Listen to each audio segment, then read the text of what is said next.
Hey, what's going on, Panther fans? I'm back here as promised on Friday to get you a little vid to kind of round out the year and give you my thoughts on where I think we're going to go from here. There's a lot to talk about, and really I could go on probably for 30 minutes or more talking about what's happened at the end of the year and where I think we should go from here. But I'm going to try to make it as concise as possible, because of YouTube's constraints and because I know y'all don't want to sit there watching a video for that long. First, we ended 2-14. That's bad, very bad. Ended up with the #1 overall pick, which turned out to have a silver lining in the clouds in this #1 pick, because we were going to get the shot at Adrew Luck, the quarterback that possibly would be the next Peyton Manning or better. He shattered John Elway's records so far at Stanford, which is very impressive in itself. But I watched that Orange Bowl game, and he was just flawless. Fantastic. I hadn't stopped salivating later that night.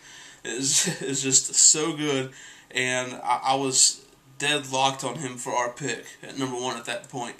And I was pretty confident that he would come out, but came out yesterday saying that he will stay in school at Stanford. Devastating news, to say the least. It kind of hurt my week big time, but I don't know where we go from here right now. I'm kind of just stuck. You got to almost respect the kid for turning down that kind of money and going back to school to finish up his degree, which he will do in his junior season. So he's very likely to come out next year and forego his senior year. But I couldn't believe that he turned down that kind of money when he's looking at probably $50 million guaranteed if he comes out, compared to, we're probably going to have a rookie wage scale when he does come out, and he's going to get significantly less money with that #1 overall pick than he would this year. But, we just got to move on. There's nothing we can do about it now. He's made his decision, and there's nothing else we can do about it. I think ultimately it was because he was scared that we were going to be locked out and he wouldn't be able to play football for an entire season in either level. I think that was the ultimate deciding factor in him staying in school.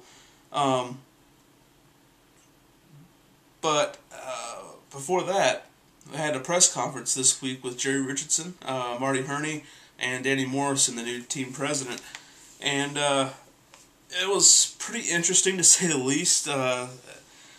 Richardson was talked about being kind of a bully during the press conference. He seemed just very blunt and kind of off-putting during the press conference, which surprised me. I didn't think he was normally like that at all, which he actually came out later and apologized yesterday in the Charlotte Observer to one of the writers, saying he didn't mean to come off that way at all. And he talked about a new fan initiative. He's going to try to get more in touch with the fans than ever before.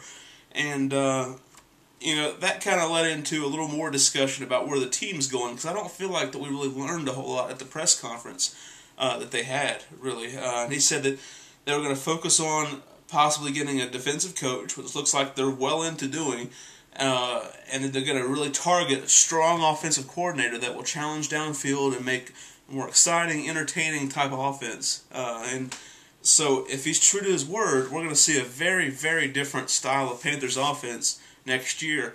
Now, that kind of suggests that they're going to look away from the running game, and I really hope they don't do that in a big way, because we do have a couple of the most dominating backs in the league, and they can't just go away from the running game that quickly with guys like D'Angelo Williams, Jonathan Stewart, Mike Goodson. These guys are very talented, and you've got to give them the ball. Now, we don't know for sure if D'Angelo Williams is going to be here next year, because he's going to be an unrestricted free agent, but you've got to stick with the run for a big part of the game, especially if our quarterback is still Jimmy Clausen. He's still developing, and hopefully he really improves with a year off season under his belt to work out and make improvements. But let's dive right in to talk about coaches. They have 4 coaches currently that they're lined up for interviews, and already interviewed 2 at this point, which has been Rob Ryan, the Cleveland defensive coordinator, brother of Rex Ryan, the coach of the Jets, and son of former legendary coach Buddy Ryan. They've already interviewed him late this week. They should be today, I think, or yesterday, in New York, interviewing and forgive me if I pronounce it wrong, it's either Fuel or Fuel. I'm not sure how you pronounce his last name. But he, sorry, my phone's going off. They interviewed him late this week as well. And, you know, a lot of people suggest that's because of the Rooney Rule. There's because of the Rooney Rule they're interviewing this guy. But he's got qualifications, and he's very strong. And, you know, that's the same post that John Fox came from. He came from that New York Giants defensive coordinator spot. And, you know, it could be a strong candidate. And other than that, there's two more coaches that they're going to be traveling to the West Coast to interview this weekend. And those are Greg Minuski, the defensive coordinator for the 49ers, and Ron Rivera, the defensive coordinator for the San Diego Chargers. Out of those four, I think the strongest candidate so far is Ron Rivera, San Diego Chargers, leading one of the best defenses in the NFL overall. And, you know, I think that he's definitely got the resume to back it up. These other guys I'm a little wary about in some ways. Each of them kind of have their flaw. But it seems Rivera has a better all-around type of a resume.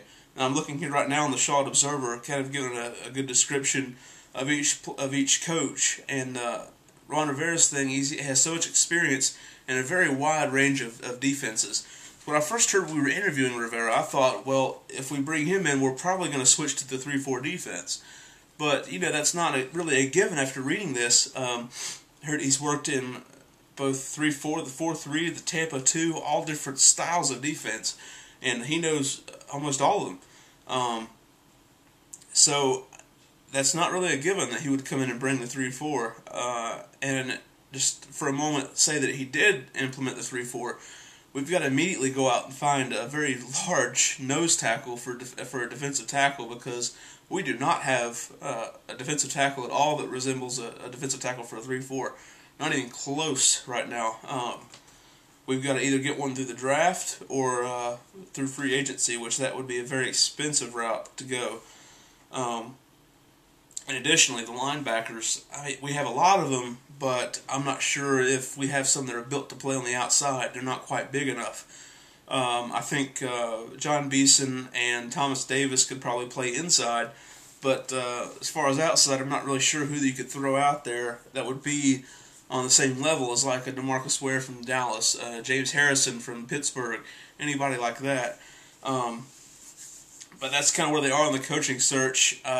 Very kind of in tune with what they've done the last several times that we've hired coaches in our past 3 experiences, but all defensive-minded. Rob Ryan is the kind of the wild card here. Even though he's a defensive coordinator, he's very colorful, just like his twin brother Rex. And it would be certainly not be boring anymore at press conferences if Rob Ryan were our coach. But we will see, because it should be over pretty quickly. Relatively quickly. Probably within the next 2 to 3 weeks, we should see it finished up.